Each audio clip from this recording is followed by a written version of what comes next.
ng Panginoon ay lumakad, buhat ang tent, sunod sila ng sunod. We have the heritage of a pilgrim people.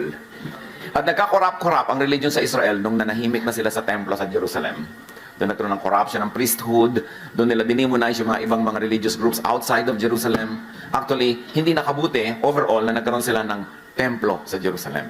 Kaya sabi ng Panginoong Jesus, walang batong matitira sa ibabaw ng mga bawat bato rin sapagkat siya na ang magiging templo ng kanyang mga anak. Kaya kahit saan tayo magpunta, that is the temple of God. Praise God at meron tayong ganito.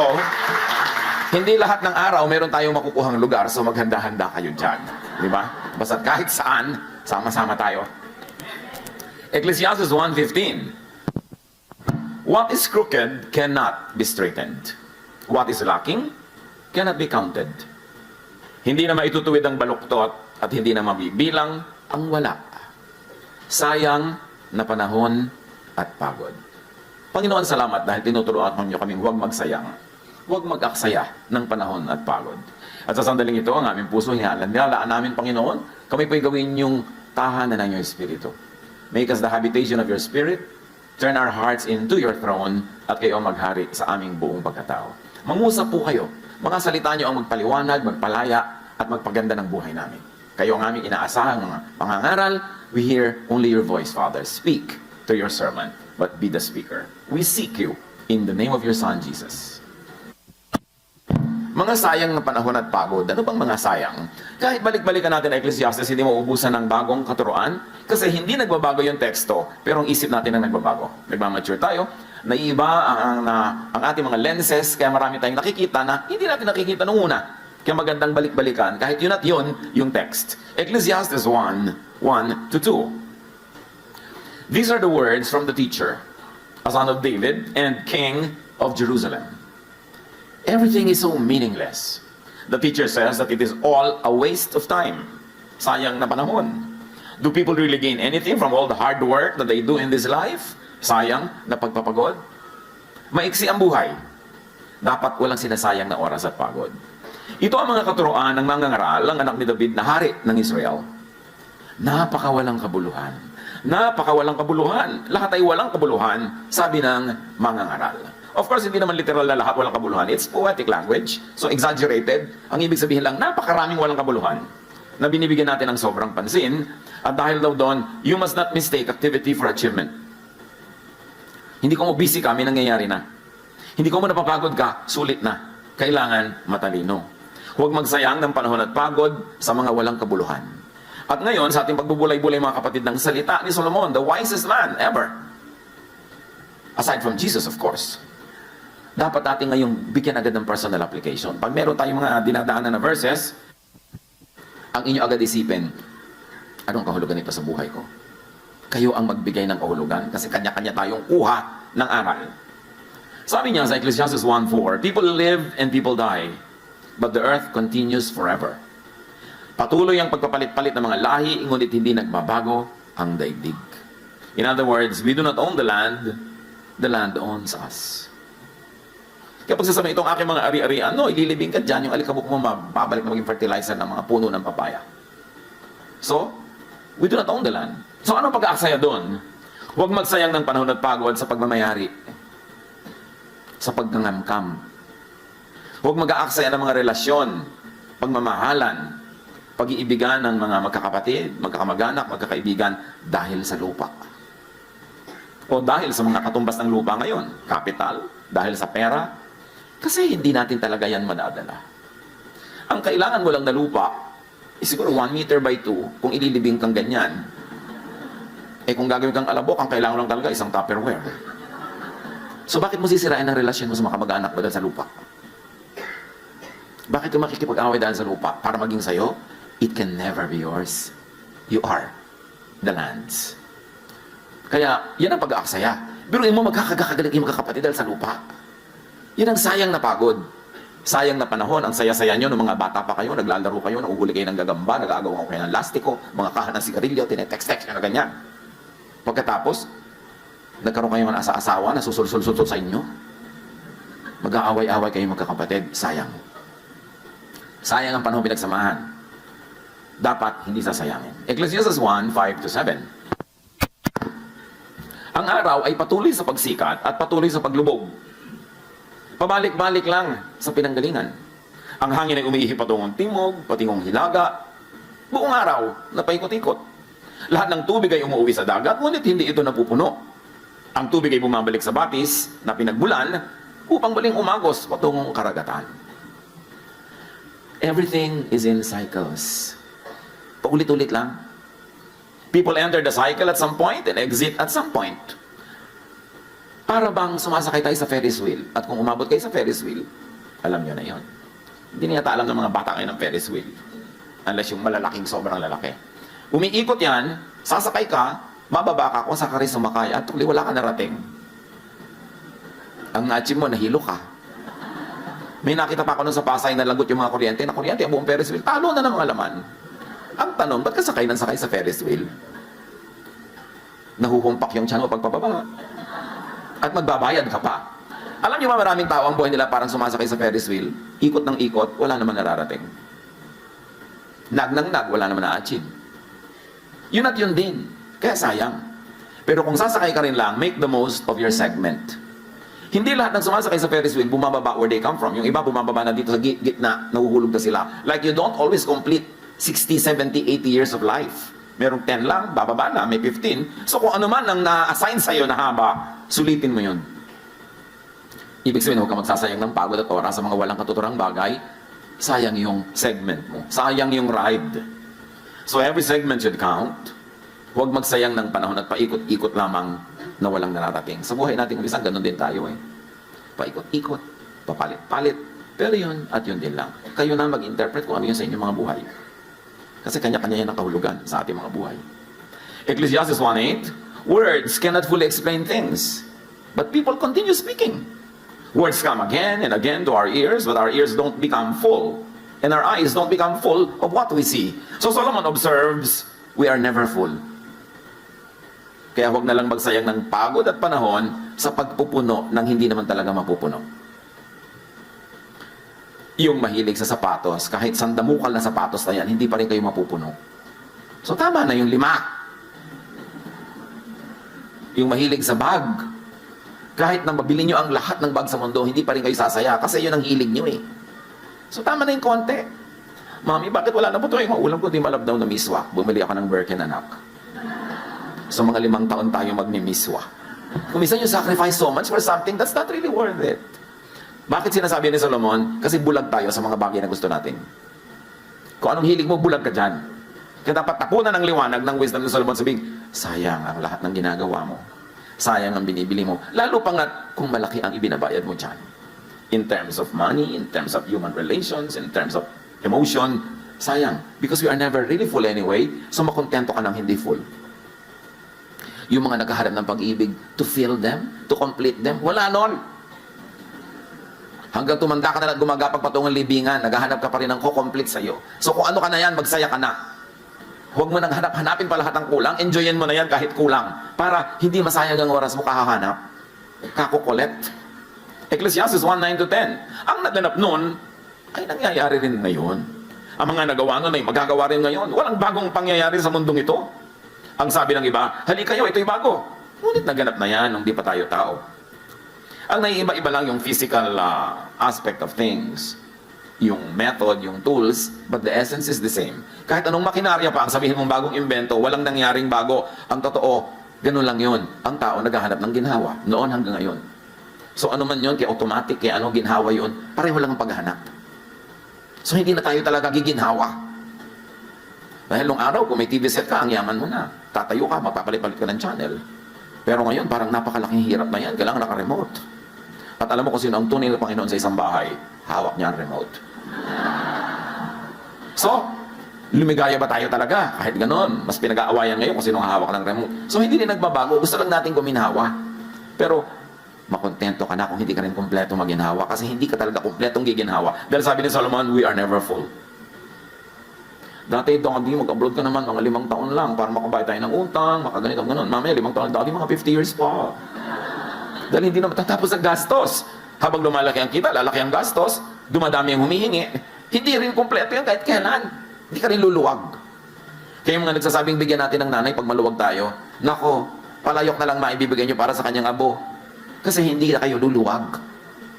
Dapat isama na sa budget si nanay kahit masikip. Kahit kulang, hindi darating yung fantasy na maluwag kayo to be able to give. Because we are never full. So ang naganap daw yung nangyari na. Paulit-ulit lang. So do not reinvent the wheel.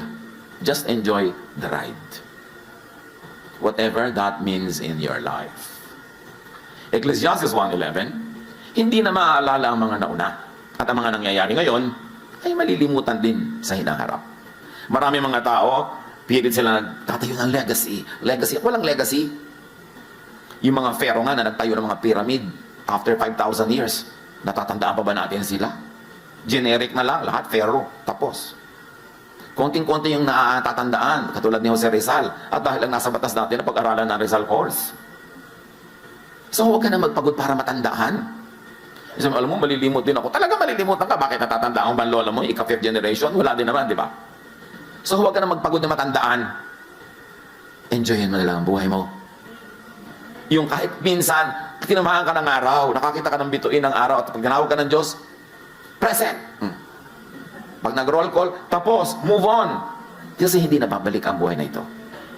So dapat huwag mo sayangin sa mga kung ano-anong hindi mo naman kailangan. So huwag na kayo mag-legacy dyan. Gumawa na lang kayo ng tama. Minimize pain, maximize pleasure, do the most good. At sumakabilang buhay kapag tinawag ka na, para doon ka naman. Every generational batch grapples with life as if it were new and unknown. And it begins as new for every batch.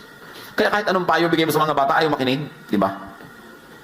Kasi uulitin nila yung mga pagkakamaling nagawa mo noon. Uulitin nila ang lahat kasi bawat isa may kanya-kanyang cycle ng buhay.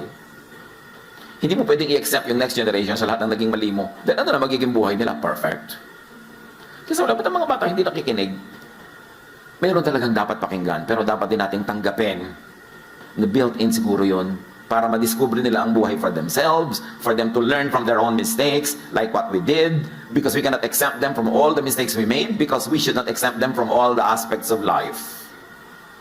Kaya huwag tayong mabigo, magturo tayo na magturo, and pray that they will listen, at mga bata, makinig hanggang kaya nyo, pero huwag na natin saktan na ating makalooban pag hindi tayo laging pinapakinggan. Kasi didiscoverin nila ang buhay on their own. That's part of living. Ecclesiastes 1:12-15. Patuloy ni Solomon, ako, ang mangangaral, ay naging hari ng Israel. Siniyasat ko at pinag-aralang mabuti ang lahat ng bagay sa mundong ito. At nakita kong ang tao'y itinalaga ng Diyos sa matinding paghihirap. Nakita ko ang lahat ng gawa ng tao sa mundong ito ay walang kabuluhan. Ito'y tulad lang ng paghabol sa hangin. Hindi na maitutuwid ang baluktot at hindi na maibibilang ang wala. So to be happy in life, to be happier in life, to not waste time and energy, huwag niyong bilangin ng wala. Yung wala, di wala. Adjust. Lahat naman tayo, di ba, may mga mahal sa buhay na nauunang sumasakabilang buhay. Adjust. Kasi kung gusto ng Diyos na sabay-sabay yung kunin, hindi naman mahirap gawin yun. Natira ka pa kasi hindi mo pa time. So, live your life. Huwag kang mabuhay sa guni-guni, sa alaala nung wala. Ang kailangan, ang bilangin mo yung nandyan.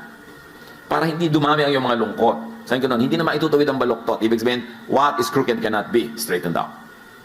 So baka naman pagod na kayo ng katutuwid sa isang taong talagang baluktot. Mamaluktot na rin kayo para makasabay niya pamisa-misa. Hindi nyo maituwid siya, kaya nyo naman siguro mamaluktot, mag-adjust sa kanya, para lang mag-enjoy kayo sa buhay. Maraming magulang nagtatakwil pa ng anak na hindi niya maituwid ayon sa direksyon na gusto niya. Maraming mga naghihiwalay dahil hindi nila mapasunod sa gusto nila. Bakit din na lang natin tanggapin ng isa't isa, mahalin ng isa't isa, maximize the enjoyment that we have together, and in areas where you really cannot agree, well, create your own circles outside of that circle of that person, and then let other parts of your other circles intersect. Hindi naman talaga pwede mag-agree ka with one person completely, kahit asawa mo, kahit magulang mo, kahit anak mo. Ba't di na lang natin tanggapin? Ganun talaga, iba-iba. Lalo kung ang gusto niyong palitan sa tao, genetic, nakatakda na, hindi pa siya ipinaglilihi, yun na siya, mapapagod lang kayo. So sabi niya, hindi na maitutuwid ang baluktot. Huwag ka na magpagod. At hindi na mabibilang ang wala. Because we have found it, we have found spirituality, always like to convert everybody to our point of view. And sometimes our very narrow and limited points of view. Kaya tuloy nagiging mahirap tayong kasama, mahirap tayong pakisamahan, lalo pag kumikitid ang ating utak dahil sa mga theology. Kailangan lawakan mo ang iyong utak. Kahit saan ka pumukol, tatama ka sa Diyos kasi punong-puno ng Diyos ang buong creation. Hindi ka magmimentis. Pag hinahanap mo ang Diyos, makikita mo siya. Kahit sa iba-ibang kulay, iba-ibang paraan. Kasi punong-puno ng Diyos ang buong sanglilikha. So many things are not worth doing. And according to Solomon, the wise will not waste precious time on things that are not worth doing or that cannot be done anyway. Huwag na kayong magpagod na ituwid ang baluktot. Maximize na lang yung inyong love, yung inyong enjoyment sa buhay. And like change the unchangeable, that is an undoable quest. Like change people. Lagi nilang, Lord, i-change mo po ang husband ko. Lord, i-change mo po ang anak ko. Ano, buong universe, papalitan ng Diyos para mag-suit sa taste mo? Ba't di mo nalang sabihin at nasubukan mo, Lord, i-change nyo nga po ako. Ma-appreciate ko yung nanay ko. I-change nyo nga po ako. O kaya, let's work on this together, Lord. Mas madali namang ako ang ilapit ko sa inyo na baguhin nyo kaysa ilapit ko ang buong barangay na baguhin nyo sila para masyahan ako sa kanila. Di ba, sayang ang pagod mo nun? Magpo-frustrate ka. Ang dami ko natatanggap na prayer request, Pastor, ipag-pray nyo naman na mag-change ang asawa ko. Hindi po ako magician. At ang Diyos hindi rin nagmamagic. Ang mahalaga, as is where is, mahalin nyo, and continue to do what you can para maging mas positive ang inyong samahan. At kung maaari, at sa palagay nyo talaga, tama na mag-change, edi give all the reasons para mag-change. Pero kung hindi pa rin nag-change, huwag nyong ituwid ang baluktot.